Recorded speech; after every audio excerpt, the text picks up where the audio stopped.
Hello दोस्तों, मैं आपकी अध्यापिका लोपामुद्रा आप सभी को हिंदी ट्यूटोरियल चैनल पर बहुत बहुत स्वागत करती हूँ। आज हम लोग पढ़ने वाले हैं साहित्य सुधा, जो कि 11वीं कक्षा की किताब है। उसके अंतर्गत प्रेमचंद जी के द्वारा रचित कहानी बूढ़ी काकी। कहानी को पढ़ने से पहले हम लेखक परिचय जान लेंगे।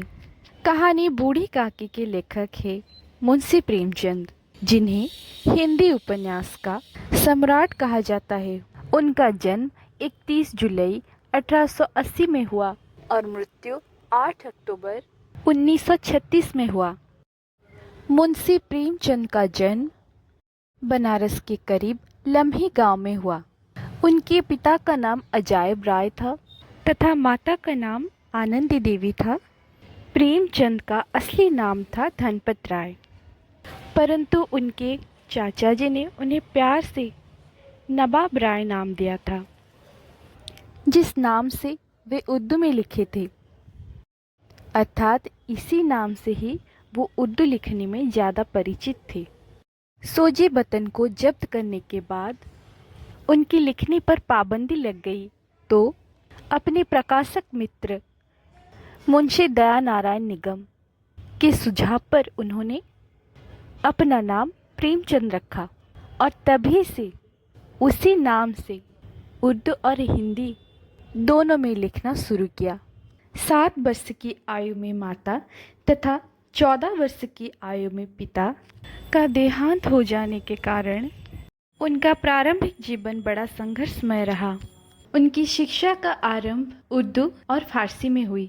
1898 में मैट्रिक परीक्षा उत्तीर्ण करने के बाद वे एक स्थानीय विद्यालय में शिक्षक नियुक्त हो गए। नौकरी के साथ ही पढ़ाई जारी रखी। 1910 में इंटर पास किया और 1919 में बीए पास करने के बाद वे शिक्षा विभाग के सब इंस्पेक्टर पद पर नियुक्त हुए। आगे चलकर गांधी जी के असहयोग आंदोलन से प्रेरित होकर उन्होंने सरकारी नौकरी छोड़ दी। प्रेमचंद की रचना दृष्टि विभिन्न साहित्य रूपों में प्रवृत्त हुई। बहुमुखी प्रतिभा संपन्न प्रेमचंद ने उपन्यास, नाटक, कहानी, समीक्षा, संस्मरण आदि अनेक विधाओं में साहित्य की सृष्टि की। प्रमुखतया उनकी ख्याति कथाकार के तौर पर हुई और अपने जीवन काल में ही वे उपन्यास सम्राट के नाम से जाने और माने जाने लगे। प्रेमचंद जी का गोदान उपन्यास न केवल हिंदी साहित्य में बल्कि संपूर्ण भारतीय साहित्य में मील का पत्थर है। उन्होंने हिंदी कथा साहित्य की एक ऐसी परंपरा का विकास किया जिसने पूरी सदी के साहित्य का मार्गदर्शन किया। उन्होंने हिंदी कथा लेखन की पुरानी परिपाटी को बदल डाला। कथा साहित्य को कल्पना और मनोरंजन की दुनिया से निकालकर आदर्शोन्मुखी यथार्थवाद की ओर मुड़ा। उनकी रचनाओं में पहली बार समाज के पूरी परिवेश का यथार्थ चित्र देखने को मिला। उन्होंने आम आदमी के जीवन को निकटता से देखा और उसे अपनी रचनाओं का केंद्र बनाया। उनका लेखन हिंदी साहित्य की एक ऐसी विरासत है जिसके बिना हिंदी के विकास का अध्ययन अधूरा होगा। उनकी प्रमुख कृतियाँ, उपन्यास में उनकी कृतियाँ हैं प्रतीक्षा, वरदान, सेवा सदन, कर्मभूमि, रंगभूमि, कायाकल्प, प्रेमाश्रम, निर्मला, गवन, गोदान और मंगलसूत्र, जो कि उनकी अधूरी उपन्यास है। और कहानियों में 250 कहानियाँ जो कि मानसरोवर के 8 भागों में संकलित हैं। इनके अलावा कई और कहानियाँ यत्र तत्र प्रकाशित है। नाटक में है कंकाल, संग्राम, प्रेम की बेदी और पत्रिका संपादन हंस, माधुरी, राजऋण। बूढ़ी काकी प्रेमचंद की एक उत्कृष्ट यथार्थवादी कहानी है। इस कहानी के जरिए मनुष्य के अमानवीय और स्वार्थांध चरित्र का खुलासा किया गया है। बूढ़ी काकी के जीवन में एकमात्र सहारे के रूप में भतीजा बुद्धिराम है, जिनके नाम पर काकी ने अपनी सारी संपत्ति लिखवा दी है। जी हाँ, स्वाद के अतिरिक्त उनके जीवन में और कोई लालसा नहीं है। जी हाँ, स्वाद अर्थात जो खाने की इच्छा है। परंतु बुद्धिराम और उनकी पत्नी रूपा की स्वार्थपरता के कारण उसकी यह लालसा अपूर्ण बनी रहती है। बड़ी कठिनाई से पेट भर भोजन मिलता है। घर की छोटी लड़की लाडली को छोड़कर अन्य कोई सहानुभूति भी नहीं दिखाता। काकी का मन हर पल अच्छी चीजों के लिए तरसता रहता है।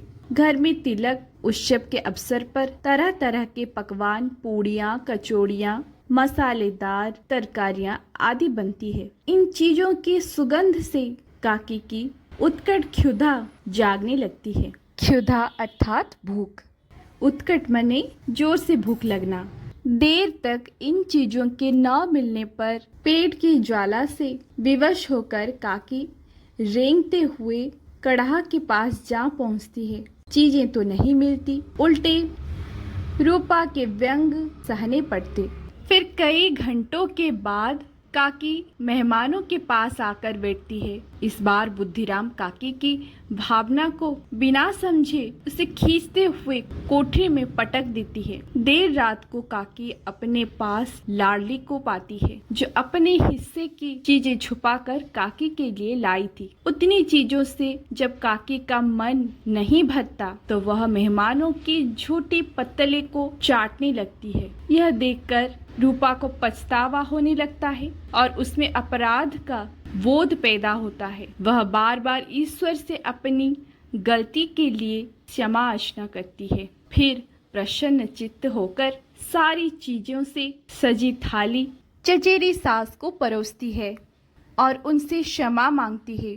बूढ़ी काकी सब कुछ भूलकर परम आनंद से चीजों का स्वाद लेने लगती है। इस प्रकार प्रेमचंद ने रूपा के हृदय परिवर्तन के जरिए समाज में बुजुर्गों पर हो रहे दुर्व्यवहार को रोकने तथा उनके प्रति कर्तव्य का ज्ञान कराने का प्रयास किया है। चलिए अब कहानी का शुरुआत करते हैं। बूढ़ी काकी। बुढ़ापा बहुधा बचपन का पुनः आगमन हुआ करता है, अर्थात बुढ़ापे में ऐसे बहुत ही बार देखा जाता है कि जो बचपन है उसी का जैसे पुनः आगमन हुआ हो, जैसे हमारी जो बचपन है वो बुढ़ापे में फिर से वापस आ गया हो। बूढ़े लोगों में ज़्यादातर नादानियाँ बच्चों जिससे पाई जाती, थोड़ी से ना समझ हो जाते और उनमें हर चीज़ों के जानने की बड़ी इच्छाएं जागृत हो जाती। खाने पीने की चीज़ों के प्रति भी वो थोड़े बच्चों की तरह ही स्वाद लेने की इच्छा प्रकट करते हैं, क्योंकि चीजें उनके मुताबिक और नहीं चलती। बुढ़ापे के साथ साथ वो अपनी हर जिम्मेदारियों से भी रिटायरमेंट ले जाते हैं, जिस वजह से जिन सब चीजों में वो दखल अंदाजी करते थे उन सब चीजों से उनका हक छूट जाता है, जिस वजह से उनके अंदर की उन सभी के प्रति जो भावनाएं हैं वो थोड़े ज्यादा जागृत हो जाते हैं। जैसे कि खाने के प्रति उनकी इच्छा और थोड़ा ज्यादा जागृत होता है, क्योंकि उनके हाथ में सब नहीं होता, हाथ में और वो रसोई की जिम्मेदारी नहीं होती, वो अपने मन मुताबिक खाना नहीं बना सकती, ना खुद से खा सकती है, वो निर्भर हो जाती बच्चों की तरह। वैसे ही बूढ़ी काकी अपने बुढ़ापे में पहुंच चुकी थी, जिस वजह से वो अपनी सारी जिम्मेदारी अपने भतीजे और भतीजे बहू को दे रखी थी, क्योंकि उसका कोई बच्चा ही नहीं था, जिस वजह से वो संपूर्ण रूप से उन पर निर्भर रहती थी। बूढ़ी हो चुकी थी, दुर्बल हो चुकी और उसमें वो शक्तियाँ ही नहीं बची, तो उसमें एक चीज की ज्यादा आग्रह उसमें दिखाई देती थी, वो जो कि है खाने की स्वाद लेने की चाह। बूढ़ी काकी में जीवा स्वाद की सिवा और कोई चेष्टा शेष न थी। अपने कष्टों की ओर आकर्षित करने का रोने के अतिरिक्त कोई दूसरा सहारा हो, अर्थात वो अपनी जो खाने की इच्छा है उससे जागृत कराने के लिए वो क्या करती है, उसके अंदर की जो इच्छाएं थी उसमें से ज़्यादा उसमें थी खाने की इच्छा, और साथ ही अपने विचार को प्रकट करने के लिए वो रोती थी, बच्चों की तरह जिद करती थी, बच्चों की तरह रोती थी। समस्त इंद्रियां, नेत्र और पैर जवाब दे चुके थे। पृथ्वी पर पड़ी रहती और घर वाले कोई बात उसकी इच्छा के प्रतिकूल करते, प्रतिकूल माने विपरीत, भोजन का समय टल जाता तो सिसकना साधारण रोना न था, वे गला फाड़ कर रोती थी। उनके पतिदेव को स्वर्ग सिधारी कालांतर हो चुका था। कालांतर, काल शब्द का अर्थ है समय, अंतर मतलब बहुत दिन बीत चुका था, अर्थात उन्हें गुजरे हुए बहुत दिन हो चुकी थी। बेटे तरुण हो होकर चल बसे, अर्थात उनका बेटा तरुण मने युवावस्था में ही मृत्यु हो गई थी। अब एक भतीजे के अलावा और कोई न था। उसी भतीजे को नाम उन्होंने अपनी सारी संपत्ति ली। भतीजे ने सारी संपत्ति लेते वक्त खूब लंबे चौड़े वादे किए, किंतु वे सब वादे केवल कुली डिपो के दलालों के दिखाए हुए सब्ज बाग थे, अर्थात छुट्टी दिलासा दिए गए थे। एक मुहावरा है, उसका अर्थ है अर्थात जिस प्रकार स्टेशन में कुली जहाँ पर ठहरते हैं उसे कुली डिपो कहा जाता है। उसके जो दलाल हैं वहाँ पर उन्हें रखने की झांसा देते हैं, तरह तरह की बातें करते कि आप यहाँ पर रहेंगे, ये आपका घर है, ऐसी दिलासा देते, लेकिन अंत में वहाँ पर उन्हें रहने की कोई सुविधा नहीं प्राप्त होती। तो ये जो है ठीक उसी तरह ही है कि बूढ़ी काकी को हर तरह की सुख सुविधा दिलाने की झांसा दिया जाता है, लेकिन वो सब उन्हें प्राप्त नहीं कराया जाता। यद्यपि उस संपत्ति की वार्षिक आय 150-200 रुपये से कम न थी, तथापि बूढ़े काकी पेट भर भोजन भी कठिनाइयों से मिलता था। इसमें उसके भतीजे बुद्धिराम का अपराध था, अथवा उनकी अर्धांगिनी, इसमें उनके भतीजे पंडित बुद्धिराम का अपराध था, अथवा उनकी अर्धांगिनी श्रीमती रूपा का। इसका निर्णय करना सहज नहीं। अर्थात बुद्धिराम चाहता तो रूपा क्यों से वक्त पर भोजन न कराती। बुद्धिराम स्वभाव से सज्जन थे, किंतु उसी समय तक जबकि उनके कोष पर आंच न आए, अर्थात वह बड़ा ही लोभी व्यक्ति था। वो चाहता था कि उसका पैसा कभी बूढ़ी काकी पर व्यर्थ का खर्च न हो, और दिखावे के लिए वो बड़ा ही सज्जन व्यक्ति था। रूपा स्वभाव से तीव्र थी सही, पर ईश्वर से डरती थी, अर्थात उसे पाप पुण्य का पता था। अतएव बूढ़ी काकी को उसकी तीव्रता उतनी न खलती जितनी बुद्धिराम की भलमनसाहत, अर्थात बुद्धिराम की दिखावे की सज्जनता उन्हें पसंद न था। बुद्धिराम को कभी कभी अपने अत्याचार का खेद होता था। विचारते कि इस संपत्ति के कारण मैं इस समय भलमानुस बन बैठा हूँ। यदि भौतिक आश्वासन और सुखी सहानुभूति से स्थिति में सुधार हो सकता हो, उन्हें कदाचित कोई आपत्ति न होती, परंतु विशेष व्यथा का भय उनकी सुचेष्टा को दबाए रखता था। अर्थात वो चाहते थे कि बूढ़ी काकी को अच्छे से समझा बुझाकर वो अपने पास रखे, लेकिन वो थी ही कि उनकी बातें सुनती नहीं थी। बच्चों की तरह चीजों के लिए जिद पकड़ लेती थी, चिल्लाती और रोती थी, जिस वजह से ये अपना आपा खो बैठते थे। यहाँ तक कि द्वार पर कोई भला आदमी बैठा होता और बूढ़ी काकी उस समय अपना राग आलापने लगती, वह आग हो जाते और घर में आकर उन्हें जोर से डांटते। राग आलाप शब्द का अर्थ है यहाँ पर उनका जो रोना धोना, चिल्लाना और रोना धोना को बताया गया है। लड़कों को बुढ़ों से स्वाभाविक विद्वेष होता ही है, और फिर जब माता पिता का यह रंग देखते तो वे बूढ़ी काकी को और सताया करते। कोई चुटकी काट कर भागता, कोई इन पर पानी की कुल्ली कर देता। काकी चीख मार कर रोती, परंतु यह बात प्रसिद्ध थी कि वह केवल खाने के लिए ही रोती है, अतएव उनके संताप और आर्तनाद पर कोई ध्यान नहीं देता था। हाँ, काकी क्रोधातुर होकर के बच्चों को गालियां देती थी तो रूपा घटनास्थल पर आ पहुंचती, इस भय से कि काकी अपनी जीवा कृपाण को कदाचित ही प्रयोग करती थी। यद्यपि उपद्रव शांति का यह उपाय रोने से कहीं अधिक उपयुक्त था, अर्थात जब भी काकी बच्चों को गालियां देने लगती थी, बच्चों से परेशान होकर के, तब अपनी जिहा रूपी कृपाण अर्थात अपनी जिहा रूपी कटार, कृपाण माने कटार अर्थात छुरा, तो उसको प्रयोग ना कर दे, अर्थात कुछ भला बुरा ना बोल दे जो कि बच्चों पर श्राप जैसा होगा।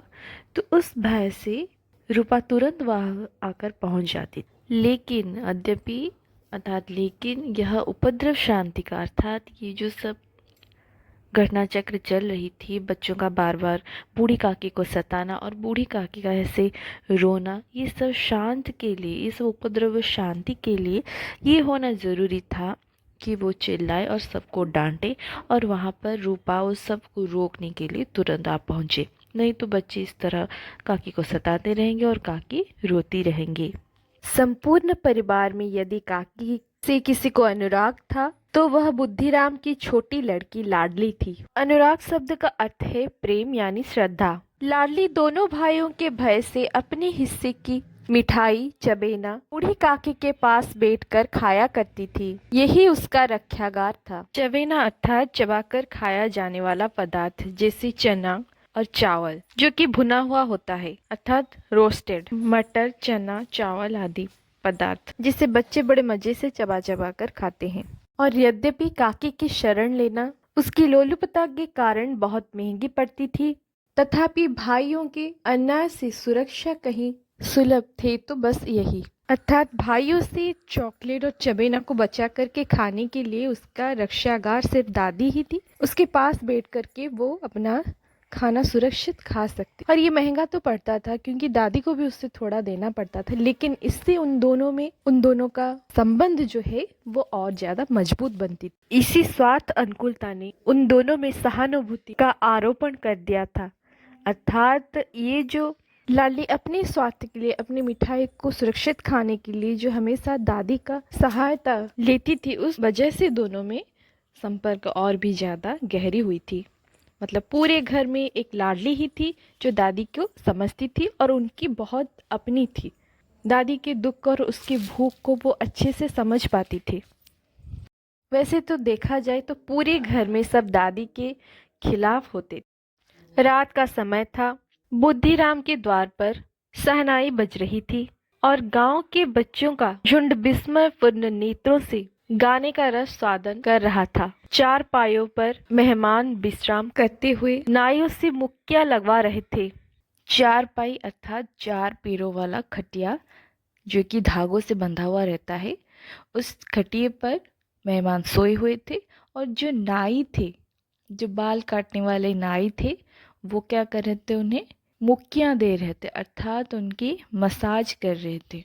समीप खड़ा भाट बिरुदावली सुना रहा था और कुछ भावज्ञ मेहमानों की वाह वाह पर ऐसा हो रहा था मानो इस वाह वाह का यथार्थ में वही अधिकारी है। भाट शब्द का संस्कृत अर्थ है भट्ट, अर्थात ये एक प्रकार के जाति हैं जो कि राजस्थान में रहते हैं और राजस्थान की जो राजाओं का या कोई वंश का जो वंशावली है, उनके पूर्वज क्या थे, उनके वो कितने गौरवशाली थे और उनकी कीर्तियाँ, ये सब गान करते थे। कोई शादी हो या कोई त्योहार हो, ये जो निर्दिष्ट जाति थे, इनका काम था उसी वंश का, वही जो व्यक्ति का शादी हो या कोई पूजन हो, उस उत्सव में उस व्यक्ति के वंशावली को वहाँ पर गान करना, अर्थात उसकी वंशावली की कीर्ति को, यश को गान करना। उस गायन प्रक्रिया को बिरुदावली कहा जाता है, अर्थात बिरुदावली शब्द का अर्थ है यशोगान, अर्थात उस वंश का यश को गान करना, उस व्यक्ति के यश को गान करना, उस वंश के पूर्वजों की यश का गान करना को कहा जाता है बिरुदावली। तो यहाँ तक आप लोगों को अच्छे से समझ में आ गया होगा। तो इनका काम था, ये जो भाट थे, इनका काम था बिरुदावली सुनाना। और वो जब बिरुदावली वो भाट सुना रहा था तो लोग वाहवाही कर रहे थे, तो इससे लग रहा था मानो उस जिस व्यक्ति का वो बिरुदावली कर रहा है उसको लोग प्रशंसा नहीं कर रहे हैं, भाट के गायन को प्रशंसा कर रहे हैं, ऐसा वो सोच रहा था। वो सोच रहा था मानो वही प्रशंसा के अधिकारी है यहाँ पर, ना कि जिसका वो प्रशंसा कर रहा है वो। दो एक अंग्रेजी पढ़े हुए नवयुवक इस व्यवहार से उदासीन थे। वे इस गंवार मंडली में बोलना अथवा सम्मिलित होने को अपनी प्रतिष्ठा के प्रतिकूल समझते थे। प्रतिकूल शब्द का अर्थ है विपरीत, अर्थात वो यहाँ पर सम्मिलित होने को अपनी प्रतिष्ठा का विपरीत मानते थे, अर्थात उन्हें लगता था हमारी यहाँ पर प्रतिष्ठा नहीं होगी, बल्कि यह हमारी बेवकूफ़ी होगी, हमारी निंदा होगी कि ऐसे मूर्खों के साथ हम लोग मिलजुल रहे हैं। आज बुद्धिराम के बड़े लड़के मुखराम का तिलक आया है। यह उसी का उत्सव है। घर के भीतर स्त्रियां गा रही थी और रूपा मेहमानों के लिए भोजन में व्यस्त थी। भट्टियों पर कढ़ाई चढ़ रहे थे। एक में पूड़ियाँ कचौड़ियाँ निकल रही थी तो दूसरे में अन्य पकवान बनते थे। एक बड़े से हंडे में मसालेदार तरकारी बन रही थी। घी और मसालों की क्षुधावर्धक सुगंध चारों ओर फैली हुई थी। बूढ़ी काकी अपनी कोठरी में शोकमय विचार की भांति बैठी हुई थी। यह स्वाद मिश्रित सुगंध उन्हें बेचैन कर रही थी। वह मन ही मन विचार कर रही थी, संभवतः मुझे पूड़ियाँ न मिलेगी। अर्थात वो विचारों में खोई हुई थी कि शायद मुझे पूड़ियाँ न मिल सके, कहीं सारा भोजन खत्म ही ना हो जाए। वह आशंका लगा रही थी, इतनी देर हो गई, कोई भोजन लेकर नहीं आया। मालूम होता है सब लोग भोजन कर चुके होंगे, मेरे लिए कुछ न बचा। यह सोचकर उन्हें रोना आया, परंतु अपशकुन के भय से वह रो न सकी। आहा, कैसी सुगंध है, अब मुझे कौन पूछता है। जब रोटियों के ही लाले पड़े हैं तब ऐसे भाग्य कहाँ की भरपेट पूरियां मिले। यह विचार कर उन्हें रोना आया। कलेजे में हुक सी उठने लगी, परंतु रूपा के भय से उन्होंने फिर मौन धारण कर लिया। बूढ़ी काकी देर तक इन्हीं दुखदायक विचारों में डूबी रही। घी और मसालों की सुगंध रह रह कर मन को आपे से बाहर किए जा रहे थे। मुंह में पानी भर भर आता था। आपे से बाहर अर्थात नियंत्रण से बाहर, अर्थात बूढ़ी काकी अपने नियंत्रण में ही नहीं थी। मानो उस सुगंध से वो खुद को काबू ही नहीं कर पा रही थी। पूड़ियों का स्वाद स्मरण करके हृदय में गुदगुदी होने लगती थी। वह मन ही मन सोच रही थी, किसे पुकारूं, आज लाडली बेटी भी नहीं आई। दोनों छोकरे सदा दुख दिया करते, आज उनका भी कहीं पता नहीं। कुछ मालूम तो होता कि क्या बन रहा है। बूढ़ी काकी के कल्पना में पूड़ी की तस्वीरें नाचने लगती। खूब लाल लाल, फुले फुले, नरम नरम होंगे। हमारे घर में जब कभी भी कोई पकवान बन रही होगी तो बनते वक्त से ही उसकी जो खुशबू है हमें बेचैन कर देती है, हमारी सोच तक को हिला देती है। ऐसा लगता है कि मानो अभी वो खाना कैसा स्वाद बना होगा, कैसे बन रहा होगा, कैसे मेरे पत्तल पे परोसा जाएगा या मेरे प्लेट पे परोसा जाएगा। तो ये सब ख्याल जिस प्रकार खाने की सुगंध से हमारे विचार उस खाने तक पहुंच जाती है, हमारा मन उस खाने के स्वाद को चखने के लिए तरस उठता है, तो उसी प्रकार बूढ़ी काकी के मन में भी बहुत सारे ख्याल आ रहे थे कि पूड़ी किस प्रकार नरम होगी, किस प्रकार लाल लाल दिख रहा होगा। तो ये सब विचार उनके मन में आ रही है। फिर सोच रहे हैं कि रूपा ने भली भांति भोजन किया होगा। काकी फिर से सोचने लगती है, कचौड़ियों से इलायची और अजवाइन की महक आ रही होगी। तो ये सब सुन के तो मेरे खुद के मुंह से भी पानी आने लगी है। तो बूढ़ी काकी तो छोड़ो, वो तो खुद वो उस सुगंध को सूंघ रही थी, उस खाने को पकते हुए दूर से देख भी रही थी, लेकिन मैं तो बस उसके ख्यालों से ही मेरे मुंह में पानी आ रहा है। तो सोचो कि जब घर में कुछ अच्छा सा खाना बन रहा होगा तो उस घर के सिर्फ बच्चे और जवान ही नहीं, बूढ़े लोगों का भी दिल तरस जाता है उस खाने को खाने के लिए। लेकिन हमें उनका नज़रअंदाज नहीं करना है, उनको भी अच्छी तरह से देखभाल करना चाहिए, उनको भी कैसे अच्छी तरह से वो सब खाने का स्वाद ले सके, उन्हें भी ये मौका देना चाहिए। हाँ, पता है कि अच्छी तली चीज़ें उनके स्वास्थ्य के लिए अच्छा नहीं है, फिर भी हमें उनके स्वाद का ख्याल रखना चाहिए, उनकी देखभाल करना चाहिए, वो कैसे स्वस्थ रहें, कैसे अच्छे से रहें, ये सब हमें देखना चाहिए। और साथ ही उनके मनोस्थिति का भी हमें ज़्यादा ध्यान रखना चाहिए, क्योंकि वो जो बुढ़ापा है वो बचपन का आगमन जैसा है। जैसे कि उनमें बच्चा, नया बच्चा आया है, उसी प्रकार उनमें बचपना आ जाता है। तो उसका ख्याल रख के हमें उनके साथ बच्चों की तरह ही व्यवहार करना चाहिए। जिस प्रकार बच्चे कोई गलती करते हैं तो हमें उन्हें डांट तो लेते हैं, लेकिन उससे ज़्यादा हम उन्हें समझा बुझा करके मनाते हैं। तो उसी प्रकार बुढ़ापा में हमें उनके साथ ज़्यादा बुरा व्यवहार नहीं करना चाहिए, उन्हें बच्चों की तरह समझा बुझा करके ही उनका दिल जीतना है हमें।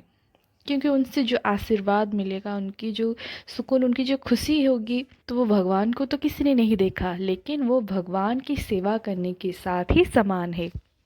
बुढ़ापे में वो चल फिर नहीं सकते, उनकी और मर्जी चलती ही नहीं है, और वो कमज़ोर हो जाते हैं और हमारे ऊपर निर्भर हो जाते हैं।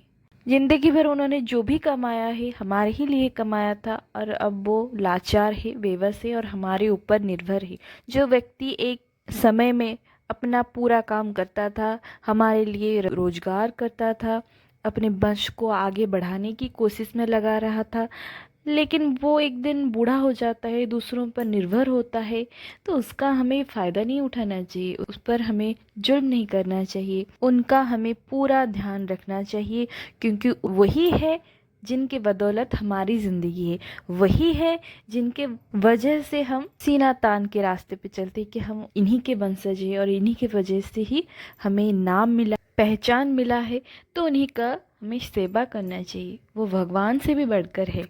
बूढ़ी काकी यहाँ पर फिर से सोचने लगती है, एक पूड़ी मिलती तो ज़रा हाथ में लेके देखती, क्यों न चलकर कढ़ा के सामने ही बैठूं। पूड़ियाँ छन छन कर तैयार होगी, कढ़ा से गरम गरम निकाल कर थाल में रखी जा रही होगी। फूल हम घर में ही सूंघ सकते हैं, परंतु वाटिका में कुछ और बात होती है।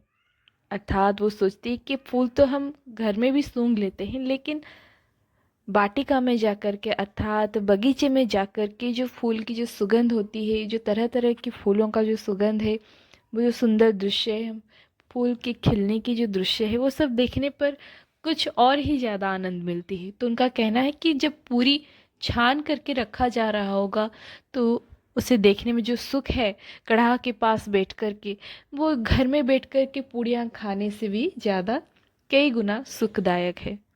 तो वो चाहती है कि वो खुद जा कर के कढ़ा के पास बैठे और वो सब देखें। इस प्रकार निर्णय करके बूढ़ी काकी उकंडो बैठकर हाथों के बल सरकाती हुई बड़ी कठिनाइयों से चौखट से उतरी और धीरे धीरे रेंगती हुई कढ़ा के पास जा बैठी। उकंडो बैठना अर्थात जिससे उठक बैठक करते वक्त जैसे बैठते हैं, अर्थात जिसे अंग्रेजी में बोलते हैं स्क्वाट, तो उसी तरह बैठते हुए रेंगते हुए, मतलब पैरों को घसीट घसीट कर उकंडो बैठते हुए, मतलब जैसे घुटने जो है छाती के पास रहेगा और पैर की और कमर पैर के एड़ियों के पास, तो उसे कहते हैं उकंडो बैठना, अर्थात वैसे ही बैठना। बूढ़ी काकी का शरीर इतना कमजोर हो चुका था कि वो सही से खड़े होने के लिए ताकत भी नहीं। रेंगना अर्थात उड़िया में कहते हैं घुसुड़ीवा। यहाँ आने पर उन्हें उतना ही धैर्य हुआ जितना भूखे कुत्ते को एक खाने वाले के सम्मुख बैठने पर होता है। अर्थात उनकी इतनी मजबूरी थी, उन्हें इतनी जोर से भूख लग रहे थे, वो मजबूर हो गई, वो लज्जाहीन हो गई और वो जाकर जैसे बाहर पहुंची, उन्हें ऐसा एहसास हुआ मानो जिस प्रकार एक भूखा कुत्ता खाते हुए व्यक्ति के सामने बैठा हो और उसमें उतना धैर्य की आवश्यकता है कि वो भूखा है और खाने वाले को धैर्य के साथ देख रहा है। रूपा उस समय कर्मभार से उद्विग्न हो रही थी, कभी इस कोठरी में जाती, कभी उस कोठरी में, कभी कढ़ा के पास जाती तो कभी भंडार के पास जाती। किसी ने बाहर से आकर कहा, महाराज ठंडाई मांग रहे हैं। उद्विग्न अर्थात चिंतित, अर्थात रूपा अपने काम में व्यस्त थी, चिंतित थी। ठंडाई अर्थात शरबत, एक प्रकार का मीठा पानीय, वह ठंडे देने लगी। इतने में फिर से किसी ने आकर कहा, भाट आया है, उसे कुछ दे दो। भाट के लिए सीधा निकल रही थी। तीसरा आदमी ने आकर पूछा, अभी भोजन तैयार होने में कितना विलंब है, जरा झोल मजीरा उतार दो। बेचारी अकेली स्त्री दौड़ते दौड़ते व्याकुल हो रही थी, झुंझलाती थी, कुड़ती थी, परंतु क्रोध प्रकट करने के अवसर न पाती थी। भय होता कहीं पड़ोसी ने यह न कहने लगी कि इतने में उबल पड़ी। प्यास से स्वयं कंठ सूख रहा था, गर्मी के मारे फूंकी जाती थी, अर्थात उससे प्यास लगने लगी थी। इधर उधर भागदौड़ के वश उससे गर्मी भी हो रही थी, जिसके कारण वो फूंक मार रही थी, खुद को फूंक रही थी। परंतु इतना अवकाश न था कि जरा पानी पी ले अथवा पंखा लेकर झले। यह भी खटका था कि जरा आंख हटी और चीजों की लूट मची। इस अवस्था में उसने बूढ़ी काकी को कढ़ाई के पास बैठी देखा तो जल गई। क्रोध न रुक सका। इसका भी ध्यान न रहा कि पड़ोसिन भी बैठी हुई है और उन्हें दोनों हाथों से झटक कर बोली, ऐसे पेट में आग लगी है? पेट है या भाड़? कोठरी में बैठते हुए क्या दम घुटता था? अभी मेहमानों ने नहीं खाया, भगवान को भोग नहीं लगा, तब तक धैर्य न हो सका? आकर छाती पर सवार हो गई। जल जाए ऐसी जीभ, दिन भर खाती न होती तो जाने किसकी हंडी में मुंह मारती। गांव देखेगा तो कहेगा कि बूढ़ी को भरपेट खाने न मिलती, तभी तो इसी तरह मुंह बाए फिरती है। डायन ना मरे ना मंचा छोड़े, नाम बेचने पर लगी है, नाक कटवा कर ही दम लेगी। इतनी ठूसती है न जाने कहाँ भस्म हो जाता है। भला चाहती हो तो जाकर कोठरी में बैठो, जब घर के लोग खाना खाएंगे तब तुम्हें भी मिलेगा। तुम कोई देवी नहीं हो कि चाहे किसी के मुंह में पानी न जाए, परंतु तुम्हारी पूजा पहले ही हो जाए। बूढ़ी काकी ने सिर उठाया, न रोई न बोली, चुपचाप रेंगते हुए अपनी कोठरी में चली गई। आवाज ऐसी कठोर थी कि हृदय और मस्तिष्क की संपूर्ण शक्तियां, संपूर्ण विचार और संपूर्ण भार उसी ओर आकर्षित हो गए थे। नदी में जब कगार का कोई बृहद खंड कटकर गिरता है तो उसे आसपास का जल समूह चारों ओर से उसी स्थान को पूरा करने के लिए दौड़ता है, अर्थात उसे जो आघात लगा है उसकी संपूर्ण विचार कुछ देर के लिए गड्ढा जैसा हो जाता है और पूरा जल जो है उसी तरफ फिर से वापस दौड़ आती है उसे भरने के लिए। अर्थात उसे जो आघात लगी है, उसके दिल को जो चोट पहुंचा है, उसके पूरा मस्तिष्क के हर विचार, ढेरों विचार उठ रहे हैं उसी ओर ही, अर्थात वो सब उसे बार बार व्यस्त कर रही है। भोजन तैयार हो गया है, आंगन में पत्तलें पड़ गई, मेहमान खाने लगे। स्त्रियों ने जेबनार गीत गाना आरंभ कर दिया। शादी के दौरान बारातियों को घर के आंगन के अंदर पत्तल डालकर जब खाना खिलाया जाता था तो उसी वक्त घर की जो औरतें हैं वो उन्हें गाना गा के सुनाती थी, उसे जेवनार गीत कहा जाता था। और अर्थात शादी ब्याह में बारातियों के उद्देश्य में गाए जाने वाले गाने को कहा जाता है जेवनार गीत, जो उस घर की औरतें गाती हैं। मेहमानों में नाई और सेवकगण भी उसी मंडली के साथ किंतु कुछ हटकर भोजन करने बैठे थे, परंतु सभ्यता अनुसार जब तक सबके सब खा न चुके कोई उठ न सकता था। दो एक मेहमान जो कुछ पढ़े लिखे थे वो सेवकों के दीर्घाहार पर झुंझला रहे थे। दीर्घाहार अर्थात ज़्यादा देर तक बैठ कर के खाने को। तो ये जो पढ़े लिखे व्यक्ति थे ये सेवकों के इतनी देर तक बैठ कर के खा चुकने का इंतज़ार कर रहे थे, जिस वजह से वे झुंझला रहे थे, चिढ़ रहे थे। उनके लिए एक बंधन जैसा था, मानो ये जो नियम था कि खाने के बीच से कोई उठ नहीं सकता, ये उन्हें बंधन जैसा लग रहा था। बूढ़ी काकी अपनी कोठरी में जाकर पश्चाताप कर रही थी कि मैं कहाँ से कहाँ आ गई। उन्हें रूपा पर क्रोध नहीं था, अपनी जल्दबाजी पर दुख था। सची तो है, जब तक मेहमान लोग भोजन न कर चुकेंगे घर वाले कैसे खाएंगे। मुझसे इतनी देर भी ना रहा गया, सबके सामने पानी उतर गया। अब जब तक कोई बुलाने नहीं आएगा न खाऊंगी। मन ही मन इस प्रकार का विचार कर वह बुलाने की प्रतीक्षा करने लगी, परंतु घी की रुचिकर सुबास बड़ी धैर्य परीक्षक प्रतीत हो रही थी। उन्हें एक एक पल एक एक युग के समान मालूम होता था। अब पत्तल बिछ गई होंगी, मेहमान आगे होंगे, लोग हाथ पैर धो रहे हैं, नाई पानी दे रहा है, मालूम होता है कि लोग खाने बैठ गए हैं, जेवनार गाया जा रहा है। यह विचार कर वह मन को बहलाने के लिए लेट गई। धीरे धीरे एक गीत गुनगुनाने लगी। उन्हें मालूम हुआ कि मुझे गाते देर हो गई है। क्या इतनी देर तक लोग भोजन कर ही रहे होंगे? किसी की आवाज सुनाई नहीं देती। अवश्य ही लोग खा पी कर चले गए। मुझे कोई बुलाने नहीं आया। रूपा चिढ़ गई है, क्या जाने न बुलाए। सोचती हो कि आप ही आएगी। वह कोई मेहमान तो नहीं जो उन्हें बुलाऊं। बूढ़ी काकी चलने को तैयार हुई, यह विश्वास कि 1 मिनट में पूड़ियाँ और मसालेदार तरकारियाँ सामने आएंगी। उनकी स्वादंद्रियों को गुदगुदाने लगा। उन्होंने मन ही मन तरह तरह के मंसूबे बांधे। मंसूबे अर्थात इच्छा जागृत की, तरह तरह के विचार अपने ख्याल में लाई। पहले तरकारी से पूड़ियाँ खाऊंगी, फिर दही और शक्कर से, कचौड़ियाँ रायते के साथ मज़ेदार मालूम होगी। चाहे कोई बुरा माने या भला, मैं तो मांग मांग कर खाऊंगी। यही ना कि लोग कहेंगे इन्हें विचार नहीं। कहा करे, इतने दिनों बाद पूड़ियाँ मिल रही है तो मुंह झूठा करके थोड़े ही उड़ जाऊंगी। वह उकंडो बैठकर सरकाती हुई आंगन में आई। परंतु हाय दुर्भाग्य, अभिलाषा ने अपने पुराने स्वभाव के अनुसार समय की मिथ्या कल्पना की थी। मेहमान मंडली अभी बैठी हुई थी। कोई खाकर उंगलियां चाटता था, कोई तिरछे नेत्रों से देखता था कि और लोग अभी खा रहे हैं या नहीं। कोई इस चिंता में था कि पत्तल पर पूड़ियां छुटी जाती है, किसी तरह उन्हें भीतर रख लेता। कोई दही खाकर चटकारता था, परंतु दूसरा दाना मांगने संकोच करता था कि इतने में बूढ़ी काकी रेंगती हुई उनके बीच में आ पहुंची। कई आदमी चीख कर उठ खड़े हुए, पुकारने लगे, अरे यह बूढ़िया कौन है? यहाँ कहाँ से आ गई? देखो किसी को छू न दे। पंडित बुद्धिराम काकी को देखते ही क्रोध में तिलमिला गए। पूड़ियों का थाल ले खड़े थे, थाल को जमीन पर पटक दिया और जिस प्रकार निर्दयी महाजन अपने किसी बेईमान और भगोड़े कर्जदार को देखते ही उसका टेंटुआ पकड़ लेता है, उसी तरह लपक कर उन्होंने काकी को दोनों हाथ पकड़े और घसीटते हुए लाकर उन्हें अंधेरी कोठरी में धम से पटक दिया। आशा रूपी बाटिका लू की एक झांकी में विनष्ट हो गया।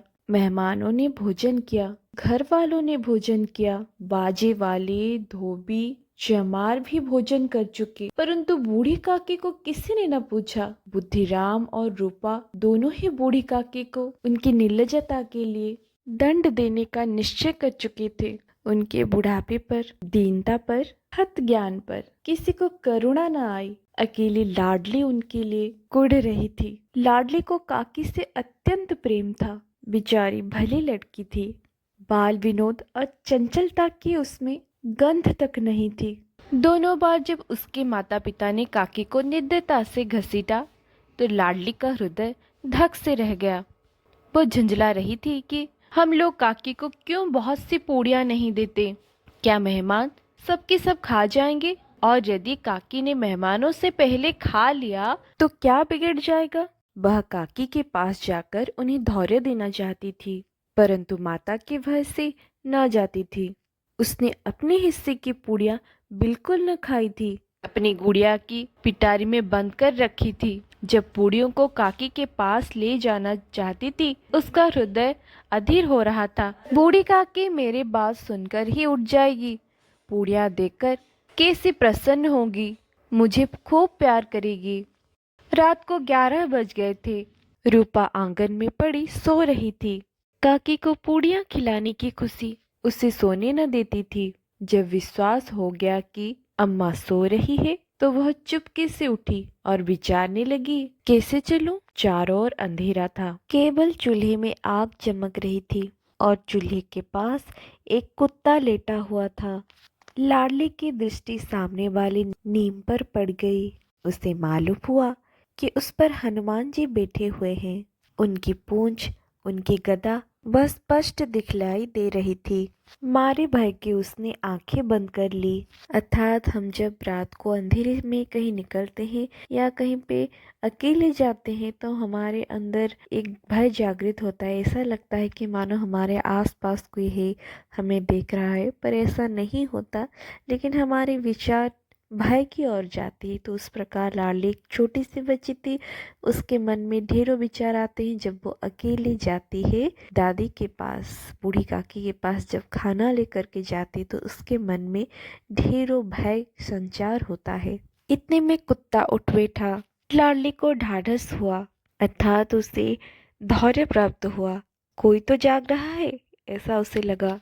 कई सोए हुए मनुष्यों के बदले एक भागता हुआ कुत्ता उसके लिए अधिक धैर्य का कारण हुआ। उसने पिटारी उठाई और बूढ़ी काकी की कोठरी की ओर चली। तो ये पद में प्रेमचंद जी का एक निच्छक सच्ची बातें जो उदाहरण के रूप में हमारे सामने उभरी है वह यह है कि मनुष्य जो यहाँ पर कई मनुष्य सो रहे हैं, ये सिर्फ सो नहीं गए हैं, इनकी जो मनुष्यता है वो भी उनके साथ सो गई है, जिस वजह से एक बूढ़ी काकी, एक वृद्ध महिला जिसकी असहायता का उसके भतीजा ने बहुत फायदा उठाया, उसकी सारी संपत्ति को उसने भोगा, लेकिन वही औरत जिसने अपना सब कुछ दे दिया, उसे उसने एक बार खाने के तक के लिए पूछना सही नहीं माना। अंधेरी रात में जब सब सो रहे थे तब वो कुत्ता जो भाग रहा था लाडली को देख कर के, वो अपना फर्ज नहीं भूला। वो कुत्ता होने के बावजूद भी अपना फर्ज वो जानता था, जो कि ये मनुष्य भूल चुके थे। लाडली को इसी वजह से कई सोए हुए व्यक्तियों के बीच एक जागता हुआ कुत्ता को देखकर के उसके अंदर दृढ़ता जागृत हुई। बूढ़ी काकी को केवल इतना स्मरण था कि किसी ने मेरे हाथ पकड़कर घसीटे। फिर ऐसा मालूम हुआ कि जैसे कोई पहाड़ पर उड़ाए लिए जाता है, उसके पैर बार बार पत्थरों से टकराए। तब किसी ने उन्हें पहाड़ पर से पटका, वे मूर्छित हो गई। जब वे सचेत हुई तो किसी की जरा सी भी आहट न मिलती थी। समझी कि सब लोग खा पी कर सो गए हैं और उनके साथ मेरी तकदीर भी सो गई। रात कैसे कटेगी? राम, क्या खाऊं? पेट में अग्नि धधक रही है। किसी ने मेरी सुधि न ली। क्या मेरा पेट काटने से धन जुड़ जाएगा? इन लोगों को इतनी भी दया नहीं आती कि न जाने बुढ़िया कब मर जाए, उसका जी क्यों दुखावे। मैं पेट की रोटियां ही खाती हूँ कि और कुछ। इस पर यह हाल। मैं अंधी अपाहिज ठहरी, न कुछ सुनूं न बुझूं। यदि आंगन में चली गई तो क्या बुद्धिराम से इतना कहते न बनता था कि काकी अभी लोग खाना खा रहे हैं। फिर आना, मुझे घसीटा, पटका। उन्हीं पूड़ियों के वजह से रूपा ने मुझे सबके सामने गालियां दी। उन्हीं पूड़ियों के वजह से इतनी दुर्गति करने पर भी उनका पत्थर का कलेजा न पसीजा। सबको खिलाया, मेरी बात तक न पूछी। जब तब ही न दी, तब अब क्या देंगे? यह विचार कर काकी निराश में संतोष के साथ लेट गई। ग्लानि से गला भर भर आता था, परंतु मेहमानों के भय से रोती न थी। सहसा कानों में आवाज आई। सहसा अर्थात तभी, अचानक, उसी वक्त, तत्क्षणात। काकी उठो, मैं पूड़ियाँ लाई हूँ। काकी ने लाडली की बोली पहचानी, चटपट उठ बैठी, दोनों हाथों से लाडली को टटोला और उसे गोद में बिठा लिया। लाडली ने पूड़ियाँ निकाल कर दी। काकी ने पूछा, क्या तुम्हारी अम्मा ने दी है? लाडली ने कहा, नहीं, ये मेरे हिस्से की है। काकी पूड़ियों पर टूट पड़ी। 5 मिनट में पिटारी खाली हो गई। लाडली ने पूछा, काकी पेट भर गया? जैसे थोड़ी सी वर्षा ठंडक के स्थान पर गर्मी पैदा कर देती है और भी गर्मी पैदा कर देती है, उसी भांति इन थोड़ी सी पूड़ियों ने क्षुधा और इच्छा को और भी उत्तेजित कर दिया था। बोली, नहीं बेटी, जाकर अम्मा से और मांग लाओ। लाडली ने कहा, अम्मा सोती है, जगाऊंगी तो मारेगी। काकी ने पिटारे को फिर टटोला। उसमें कुछ खुरचन गिरी थी। खुरचन अर्थात बची हुई छोटे छोटे टुकड़े बची हुई थी। बार बार होठ चाटती थी, चटकारे भरती थी। आज जब खाने की लालसा से हमारे मुंह में पानी भर आता है तो हमारी जीभ से एक तरह की आवाज़ निकलने लगता है, जो उसे चटखारे कहा जाता है, जिसे उड़िया में बोलते हैं टाकेरा फुटेवा। हृदय महसूस रहा था कि और पूड़ियाँ कैसे पाऊँ। संतोष से तो जब टूट जाता है तब इच्छा का बहाव अपरिमित हो जाता है। मतवालों को मद का स्मरण कराना उन्हें मदान्ध करता है। काकी का अधीर मन इच्छाओं की प्रबल प्रवाह में बह गया। उचित और अनुचित का विचार जाता रहा। वे कुछ देर तक उस इच्छा को रोकती रही। सहसा लाडली से बोली, मेरा हाथ पकड़कर वहां ले चलो जहां मेहमानों ने बैठकर भोजन किया है। लाडली उनका अभिप्राय समझ न सकी। उसने काकी का हाथ पकड़ा और ले जाकर झूठे पत्तलों के पास बिठा दिया। दीन खुदातुर हत ज्ञान बुढ़िया पत्तलों से पूड़ियों के टुकड़े चुन चुन करके भक्षण करने लगी। ओह, दही कितना स्वादिष्ट था, कचौड़ियाँ कितनी सलोनी, खस्ता कितने सुकोमल। काकी बुद्धिहीन होते हुए भी इतना जानती थी कि मैं वह काम कर रही हूँ जो मुझे कदापि न करना चाहिए था। मैं दूसरों के झूठे पत्तल चाट रही हूँ, परंतु बुढ़ापा तृष्णा रोग का अंतिम समय है, जब संपूर्ण इच्छाएं एक ही केंद्र पर आ लगती है। बूढ़ी काकी में यह केंद्र उसकी स्वादेंद्रिय थी, अर्थात मनुष्य के 5 इंद्रियों में स्वादेंद्रिय एक इंद्रिय है जिसे हम खाने का स्वाद लेते हैं। ठीक उसी समय रूपा की आंख खुली। उसे मालूम हुआ कि लाडली मेरे पास नहीं है। वह चौकी चारपाई के इधर उधर ताकने लगी कि कहीं नीचे तो नहीं गिर पड़ी।